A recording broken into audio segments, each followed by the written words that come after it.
Magandang araw. Ang ganda ng kalangitan, blue na blue. Napakaaliwalas. Napapaisip lang ako minsan. Sana may pagkakataon na rin na umangat-angat na rin ang buhay natin, no? Lalo na sa mga tulad kong OFW. Sa totoo lang, uwing-uwi na ako. Namimiss ko nang makasama ang mga kapamilya ko. Kaya lang, anong magagawa?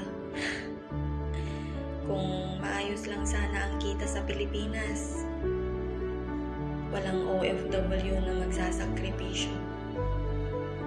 Diba? Pero alam kong itong 2024, lahat ng mga imposible magiging posible na. Manalig lang tayong mga OFW. Laban lang sa buhay. Diba? Trabaho, trabaho.